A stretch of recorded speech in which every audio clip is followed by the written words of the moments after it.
Et si je vous disais qu'un simple verre d'eau tiède, bu au mauvais moment, a failli me tuer à 75 ans? Et qu'à 89 ans, c'est ce même geste, fait autrement, qui m'a rendu la vie. Vous êtes prêt à entendre la vérité que personne ne vous dit sur le corps qui vieillit? Je suis le docteur Marcel Delaunay. J'ai exercé la médecine générale pendant plus de 40 ans entre Limoges et Poitiers. Aujourd'hui, à la retraite, j'ai 89 ans. Et ce que je m'apprête à vous raconter, aucun de mes collègues n'en a jamais parlé en conférence, aucun livre médical ne l'explique clairement, et pourtant, c'est sans doute ce qui m'a sauvé la vie. Il y a 24 ans, j'ai frôlé la mort. Pas lors d'une opération à cœur ouvert, ni à cause d'un cancer. Non, j'ai failli mourir debout, seul, dans ma salle de bain, un matin comme les autres, simplement parce que je n'avais pas bu d'eau. Oui, vous avez bien entendu. Un détail ridicule, un oubli minuscule, une habitude partagée par des millions de Français chaque matin, se réveiller et boire autre chose que de l'eau. Du café noir, du thé bien infusé, du lait chaud, parfois rien du tout. Et penser que c'est suffisant. Ce matin-là, à 75 ans, je me suis levé comme d'habitude. J'ai bu ma tasse de thé vert, grignoté 2 tartines de pain grillé. En me penchant pour me laver le visage, j'ai senti un étau se refermer sur mes tempes, un sifflement aigu dans les oreilles, un voile noir. Je me suis effondré. Je me suis réveillé des heures plus tard à l'hôpital, perfusé, tremblant, humilié. Le diagnostic fut brutal. Déshydratation aiguë, hypotension matinale, pré-AVC. Moi, un médecin. Moi, un homme réputé pour son hygiène de vie. Moi qui conseillais à mes patients de bien s'alimenter, de marcher tous les jours, de ne pas négliger le sommeil. J'avais oublié la chose la plus simple du monde. Le corps humain, au réveil, est un désert silencieux. La nuit, même au repos, nous perdons entre 0,5 et 1 litre d'eau par la respiration, la transpiration, l'activité cellulaire. Nous nous levons chaque matin comme une plante fanée au pied d'un radiateur. Et au lieu de lui donner de l'eau, nous lui donnons de la caféine, de la théine, du sucre, ou pire encore, rien du tout. C'est un suicide lent, une sécheresse interne qui ronge les reins, ralentit le foie, épaissit le sang, dérègle la mémoire, et qui, parfois, fait tout simplement tomber. Ce jour-là, j'ai compris une chose que personne ne m'avait jamais enseignée en faculté. Le matin, avant tout, il faut hydrater la vie. J'ai alors instauré un rituel que je n'ai plus jamais quitté, pas une seule fois, en 24 ans. Chaque soir, je prépare un verre d'eau tiède dans lequel j'ajoute une pincée de sel marin non raffiné. Je le pose sur ma table de chevet. Et chaque matin, avant même de poser le pied à terre, je le bois d'une traite, lentement, avec gratitude. C'est pas un remède miracle, c'est un acte de bon sens. Mais c'est aussi pour moi un acte de renaissance. Les effets? En 3 jours, j'ai cessé d'avoir la tête lourde au réveil. En une semaine, mon transit s'est rééquilibré, moi qui souffrais de constipation chronique. En 10 jours, mes douleurs articulaires ont diminué. Et au bout d'un mois, mes analyses de sang ont montré des résultats que je n'avais pas eus depuis mes 50 ans. Le plus étonnant, je n'ai pris aucun médicament, juste de l'eau, mais de l'eau donnée au bon moment. Mon élixir de vie, comme je l'appelle aujourd'hui, m'a rendu une clarté mentale, une vivacité corporelle, une joie simple de me sentir vivant, léger, debout. Alors oui, je suis médecin. Oui, j'ai passé ma vie à prescrire, à ausculter, à rassurer. Mais aujourd'hui, à 39 ans, je veux surtout transmettre. Transmettre ce que la médecine ne dit pas toujours. Transmettre ce que la vieillesse m'a appris. Les petits gestes font les grandes longévités. Vous qui m'écoutez, vous êtes peut-être en pleine santé, ou déjà fatigué. Vous avez peut-être peur de vieillir, peur d'oublier, peur de tomber. Alors je vous en supplie, ne sous-estimez pas l'importance d'un verre d'eau. Ne croyez pas que le matin est un détail. Le matin est la première bataille du jour, et celui qui ne s'hydrate pas commence déjà à perdre. Si vous avez trouvé cette première histoire utile, si elle vous a fait réfléchir, abonnez-vous à cette chaîne, car dans les prochaines vidéos, je vous parlerai de la lumière du matin qui a réparé mon sommeil, de la routine de 4 minutes qui a sauvé ma mémoire et de l'exercice doux de 7 minutes qui m'a permis de ranger ma canne pour toujours. Et maintenant, je vous laisse avec une petite question pour vous faire réfléchir. Selon vous, quel est le premier geste qui sauve la vie d'un senior le matin? A. Boire un verre d'eau tiède avec une pincée de sel naturel. B. S'étirer et allumer la télévision pour regarder les infos. Commentez en bas de cette vidéo avec votre réponse, A ou B. Je lirai chacun de vos commentaires avec attention, comme je lisais les dossiers de mes patients. Parce que même à 89 ans, on a encore des choses à apprendre et à partager. Après plus de 40 années de pratique en médecine générale, j'ai cru, comme beaucoup de mes confrères, que les troubles du sommeil faisaient partie intégrante du vieillissement. Une fatalité, une usure inévitable. Et puis j'ai vieilli à mon tour. J'ai quitté mon cabinet, rangé mon stéthoscope, et j'ai commencé à ressentir ce que tant de mes patients m'avaient décrit. Les nuits hachées, les réveils en sursaut, le corps fatigué avant même le lever du jour. Ce n'est qu'une fois de l'autre côté du bureau que j'ai compris ce que cela signifiait réellement. Perdre le sommeil, c'est perdre la paix.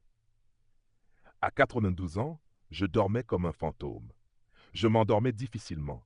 Je me réveillais toutes les 2 heures, la tête pleine de pensées floues, le cœur parfois anxieux sans raison.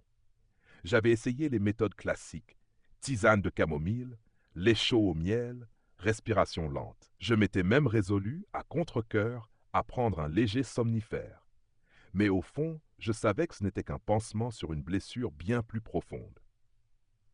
Un jour, lors d'un congrès médical à Genève, le dernier auquel j'ai assisté, un professeur de chronobiologie a prononcé une phrase qui a transpercé mon scepticisme.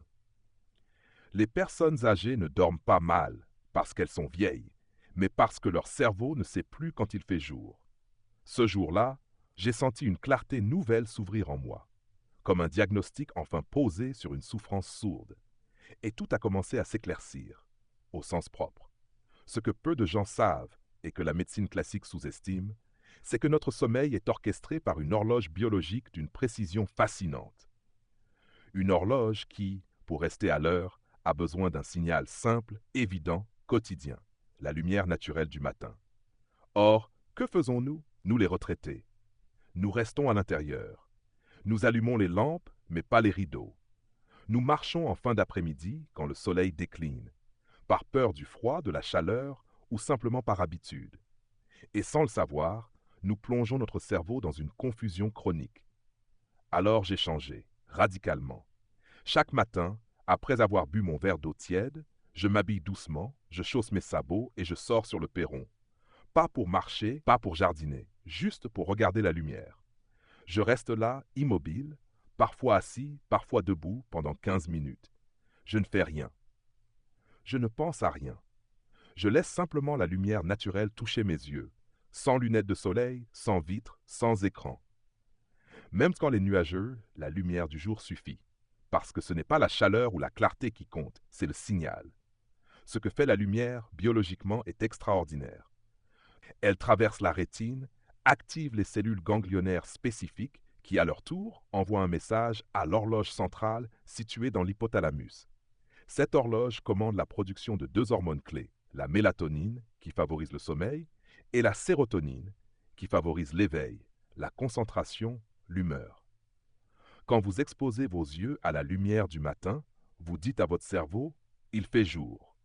Tu peux arrêter de produire de la mélatonine. Tu peux relancer le système. Et la nuit suivante, comme par miracle, le sommeil revient. Profond, régulier, apaisant. J'ai ressenti les effets dès la première semaine.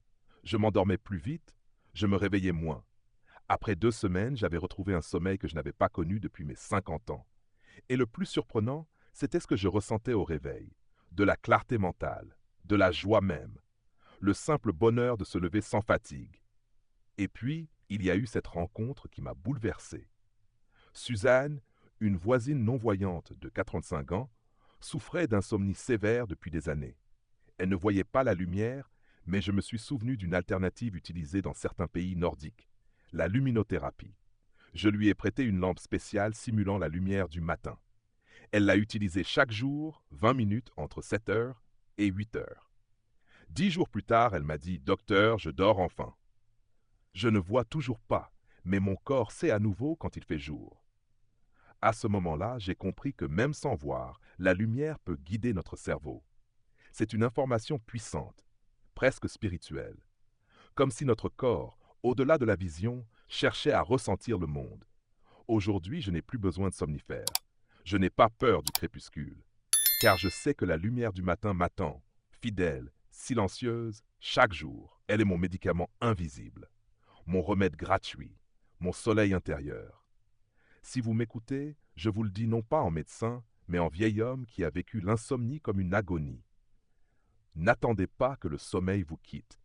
Allez chercher la lumière, chaque matin, comme un rendez-vous sacré avec votre propre vie. Et s'il pleut, sortez quand même, car même derrière les nuages, la lumière guérit. Dans la prochaine vidéo, je vous parlerai de ce que j'ai fait pour retrouver ma mémoire. Cette mémoire qui me permet, à presque 100 ans, de me rappeler le prénom de chaque petit enfant, le goût du pot-au-feu de ma mère et la date du jour sans regarder le calendrier. S'il y a bien une chose qui me fait peur à mon âge, ce n'est pas la mort, ce n'est pas la solitude, ce n'est pas même la douleur. Ce que je redoute le plus de tout mon être, c'est d'oublier qui je suis, d'oublier le prénom de mon fils, le visage de ma femme disparue, le goût du chocolat chaud que me faisait ma mère les soirs d'hiver. Car perdre la mémoire, ce n'est pas seulement perdre des faits, c'est perdre son identité, morceau par morceau, comme une photo qui s'efface lentement. À 83 ans, j'ai eu ma première alerte. Un matin, je suis allé chercher mes chaussures dans l'entrée et je me suis figé. Je ne savais plus pourquoi j'étais là. Je suis resté planté devant la porte, le cœur serré, le souffle court. Quelques jours plus tard, j'ai appelé mon petit-fils Louis, Antoine. Puis j'ai relu le même article 2 fois dans le journal sans m'en rendre compte. Moi, un ancien médecin.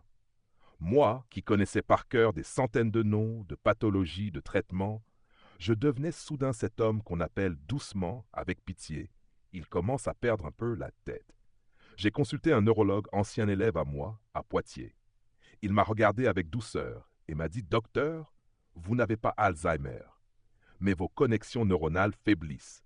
Si vous ne les stimulez pas, elles s'éteindront. » Cette phrase m'a réveillé comme un électrochoc. J'ai compris que la mémoire, comme un muscle, s'atrophie si on ne la fait pas travailler, et que chaque matin, à notre réveil, nous avons une chance unique de la raviver.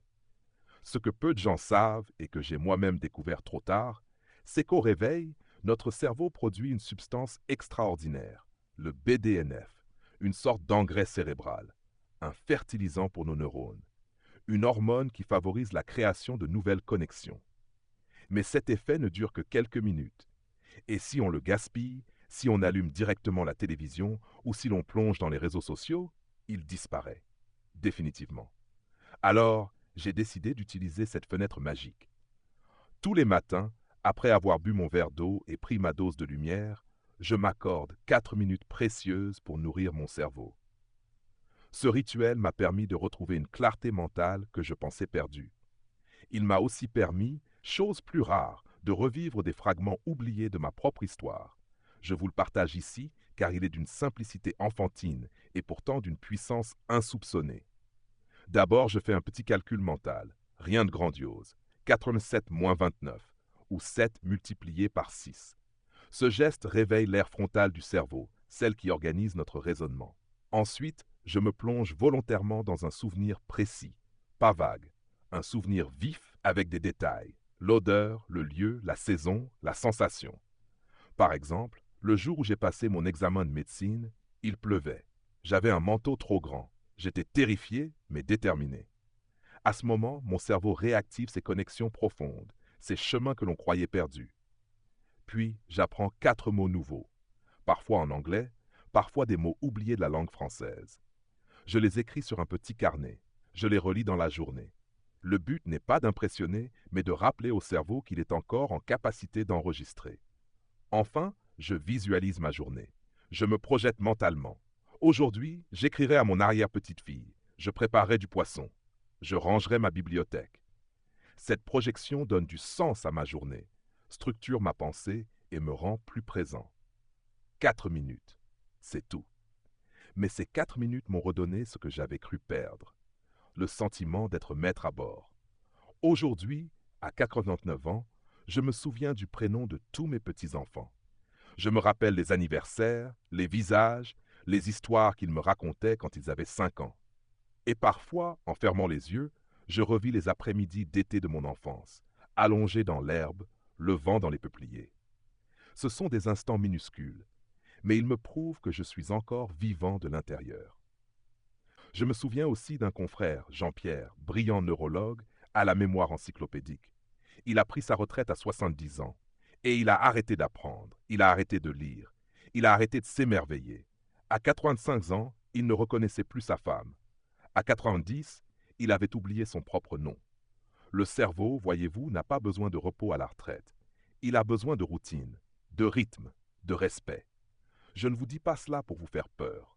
Je vous le dis parce que vous avez encore le choix, même si vous avez déjà du mal à vous souvenir, même si vous mélangez les prénoms, même si vous avez du mal à lire un paragraphe jusqu'au bout. Il n'est jamais trop tard pour commencer à raviver la flamme. Et si vous ne me croyez pas, essayez pendant une semaine. 4 minutes, juste 4 minutes, chaque matin. Notez vos progrès et revenez m'écrire. Dans la prochaine vidéo, je vous expliquerai comment j'ai réappris à marcher sans canne grâce à une simple routine de 7 minutes. Un programme doux, adapté, mais d'une efficacité que même mes anciens collègues n'auraient pas imaginé. J'ai passé la majorité de ma vie à écouter les cœurs battre, à palper des poignets fatigués, à rassurer des vieillards inquiets de perdre leur force. Et pourtant, c'est à 85 ans que j'ai vraiment compris ce que cela signifiait de perdre l'autonomie de son propre corps. Ce jour-là, je me suis levé un peu trop vite, comme un jeune homme pressé, alors que mes genoux, eux, ne l'étaient plus. Une douleur aiguë m'a traversé la jambe droite. J'ai vacillé, me suis rattrapé au coin du lit. C'est là que j'ai compris, je ne pouvais plus me faire confiance. Dans les jours qui ont suivi, je me suis résigné à utiliser une canne. Pas parce que je ne pouvais plus marcher, mais parce que j'avais peur de tomber. Cette canne, pourtant si légère, pesait lourd dans ma main. Elle était pour moi le symbole silencieux de la dépendance qui s'installait.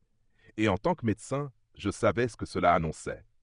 Après la canne viendraient les escaliers redoutés, les chutes, puis le fauteuil, et enfin le lit. Le corps s'éteint comme une maison qu'on ferme pièce par pièce. Mais j'ai refusé ce scénario. J'ai refusé de me laisser glisser doucement vers l'effacement. Ce n'était pas de la fierté mal placée, c'était un acte de survie intérieure. Alors j'ai décidé de reprendre le contrôle. Pas avec violence, pas avec acharnement, mais avec intelligence, avec douceur, avec méthode. Car à mon âge, on ne peut pas traiter son corps comme à 30 ans. On doit le réapprivoiser. C'est ainsi qu'est née ma routine de 7 minutes, une série d'exercices conçus pour les personnes âgées que j'ai moi-même testé, ajusté, peaufiné. Je l'ai appelée ma gymnastique du réveil. Pas de grands mouvements, pas de douleur, juste des gestes simples, précis, adaptés à un corps qui a aimé, porté, travaillé, souffert, et qui mérite aujourd'hui qu'on le respecte. Chaque matin, après mon verre d'eau, ma lumière et mes 4 minutes de mémoire, je m'accorde ces 7 minutes précieuses comme un cadeau fait à mon propre squelette. Je commence assis sur une chaise solide, dos droit, pieds bien à plat. Je fais tourner mes épaules lentement dans un sens puis dans l'autre. Cela détend la nuque, débloque les tensions accumulées, libère le haut du dos. Ensuite, je fais du vélo dans le vide, toujours assis.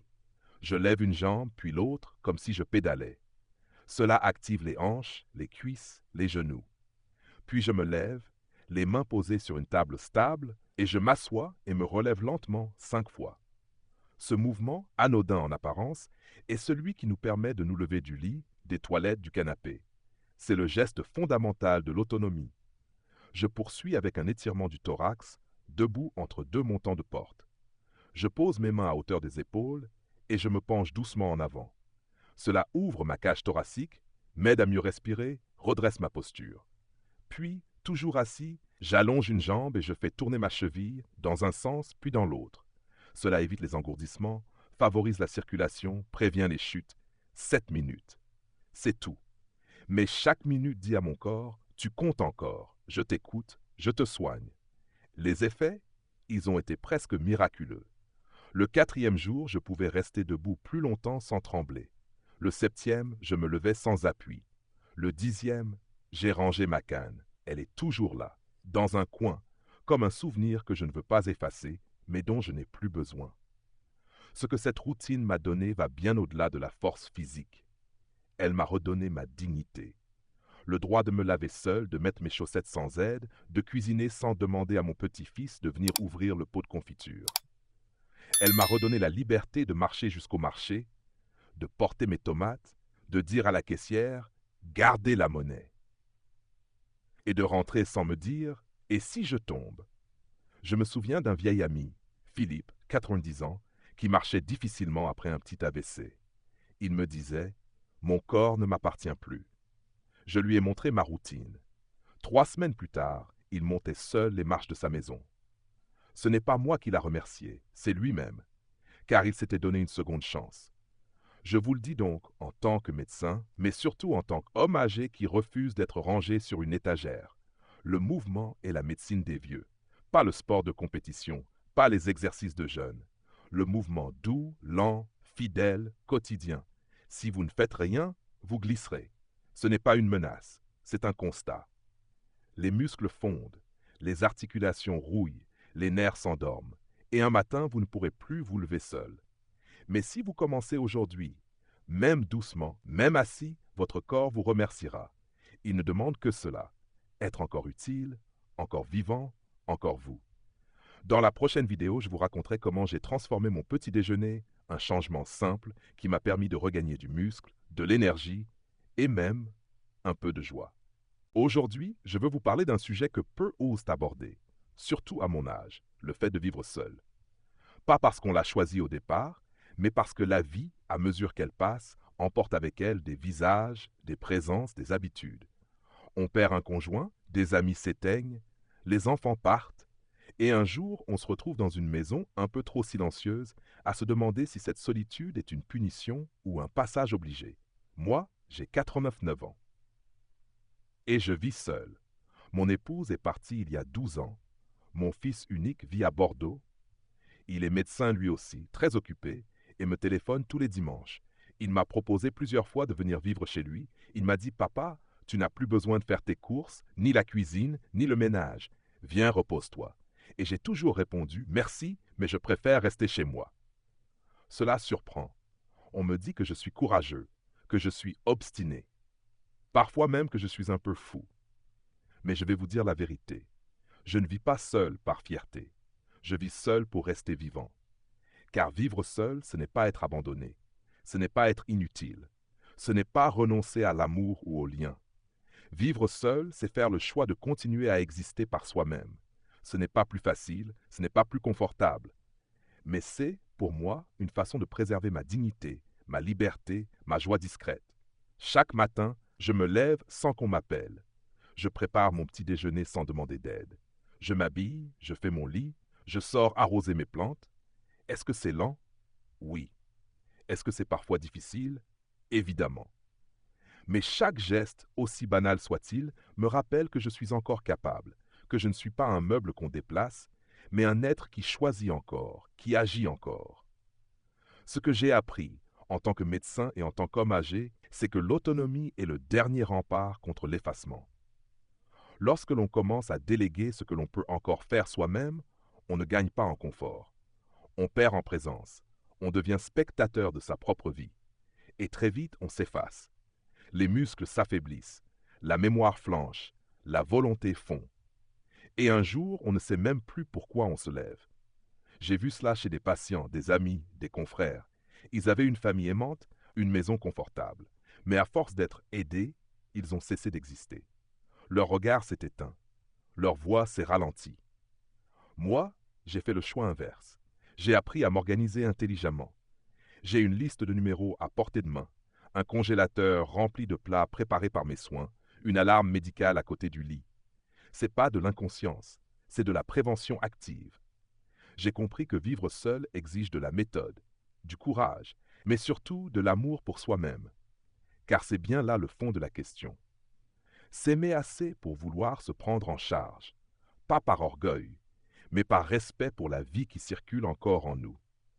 Je me rappelle avoir pleuré un jour, simplement parce que j'ai réussi à me laver les pieds sans aide après une petite chute qui m'avait cloué au lit une semaine. Ce n'était pas de la douleur, c'était de la fierté. La sensation que je pouvais encore me rendre service, encore être l'auteur de mes gestes. C'est ce genre de moment qui vous redonne confiance. pas les médicaments, pas les discours, les actes. Même petit, je ne dis pas que vivre seul est la seule voie. Je dis que c'est une voie possible et noble, à condition qu'on la construise avec lucidité. La solitude n'est pas dangereuse. Ce qui est dangereux, c'est de se croire inutile, de penser qu'on est un poids. Et c'est cela que je combats chaque jour. Le sentiment d'inutilité qu'on colle aux personnes âgées. Je ne suis pas un fardeau. Je suis encore un homme. Je pense, je décide, je cuisine, j'écris, je lis, je ris aussi. Et parfois je pleure. Mais je pleure librement sans avoir à me cacher. Parce que je suis chez moi, dans mon rythme, dans mon espace. Et cela, aucun établissement aussi bienveillant soit-il ne pourra me l'offrir. Je veux mourir comme j'ai vécu, debout, actif, tendre, présent. Je veux que mon fils, lorsqu'il pensera à moi, garde l'image d'un père qui préparait son café, qui pliait son linge, qui écrivait encore des cartes postales à ses arrière-petits-enfants. Pas celle d'un vieillard qu'on couche, qu'on lave, qu'on nourrit. Alors à vous qui m'écoutez, je vous dis ceci. N'ayez pas peur de la solitude. Craignez plutôt de ne plus savoir qui vous êtes, parce qu'on peut être seul et vibrant, et on peut être entouré, mais éteint. La solitude choisie est parfois la plus grande preuve d'amour que l'on puisse se faire à soi-même. Dans la prochaine vidéo, je partagerai avec vous les 3 plus grandes leçons que j'ai tirées de cette vie presque centenaire. Des leçons que je n'ai pas lues dans les livres, mais que j'ai vécues dans mon corps, dans mon cœur, dans mon silence. Mais avant cela, j'aimerais vous poser cette question. Selon vous, qu'est-ce qui permet à une personne âgée de rester digne et vivante? A. Être capable de faire encore les choses par elle-même, même lentement. B. Être entouré en permanence, même si cela implique de ne plus rien faire soi-même. Écrivez votre réponse en commentaire. A ou B.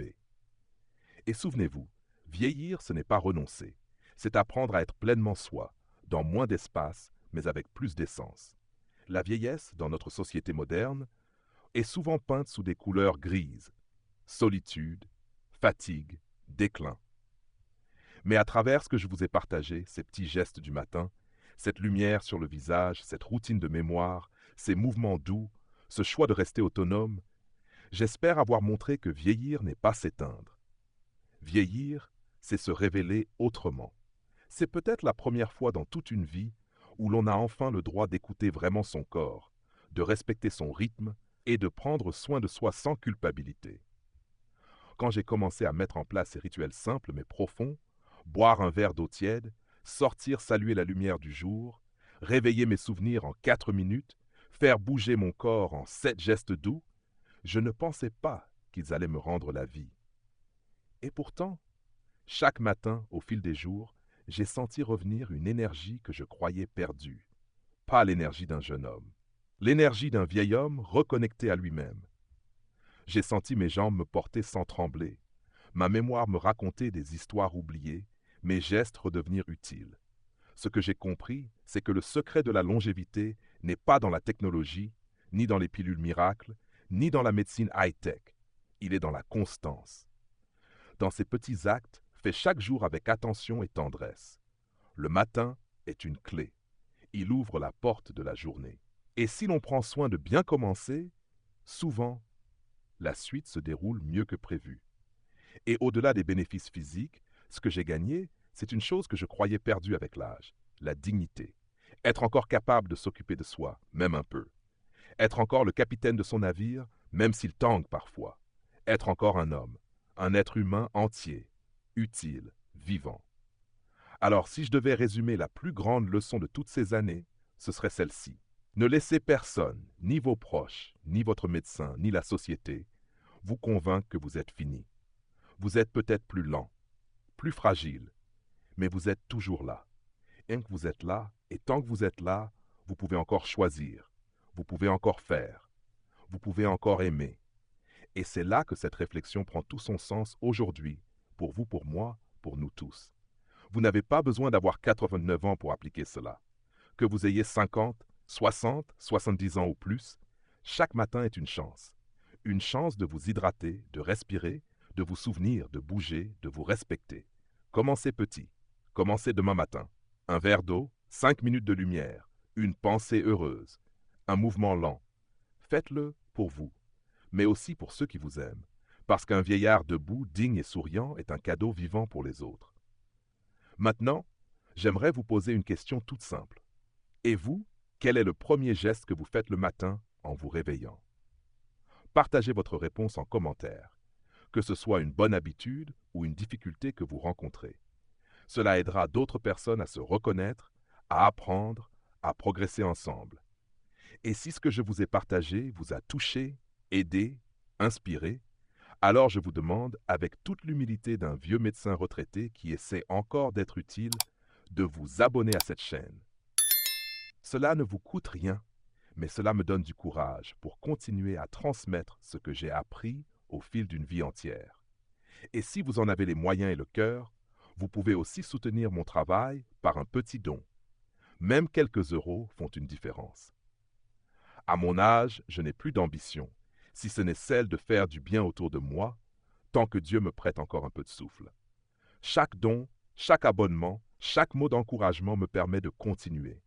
Merci du fond du cœur, et à demain matin peut-être, devant votre verre d'eau tiède.